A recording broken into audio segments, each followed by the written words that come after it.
En fait, le problème de la compétence victimaire, c'est que ça nourrit les extrêmes, les deux, et que du coup, ça crée un clivage.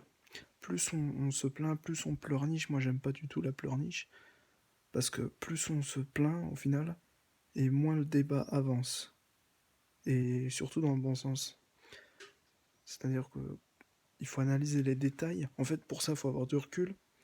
C'est-à-dire, le mieux, c'est de pas faire partie de la scène, parce que là, tu vois mieux, tu vois, quand t'es au fond de la salle.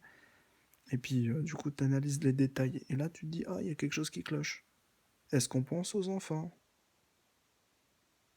Est-ce qu'on pense aux enfants? Sérieusement, à chaque polémique qu'il y a en France,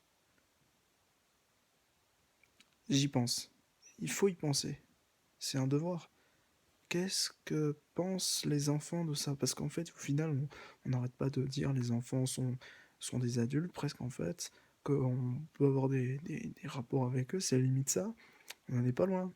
Et donc, je me dis, bah, pourquoi ne pas inviter les enfants à se présenter leur point de vue, finalement? Et pas sous couvert d'une classe ou quoi, parce que là, c'est trop facile. Avec l'éducation nationale, tu seras obligé de penser d'une certaine manière. Donc du coup, non, non, mais c'est pas un vrai débat, il se passe en dehors des classes. Parce que dans les salles de classe, tu peux dire ce que tu veux, mais ce sera toujours en accord avec la République de Marianne. Puisque finalement, c'est le, c'est la mentalité dominante, donc écrasante aussi. Alors que si on veut le vrai point de vue de quelqu'un, il faut qu'il ait du recul par rapport même à son environnement, en fait. Il faut qu'il ait du recul par rapport à tout. En fait, il faut qu'on soit totalement, non pas dans le jugement, mais dans l'acceptation de ses propos, quels qu'ils soient, même s'ils dérangent profondément.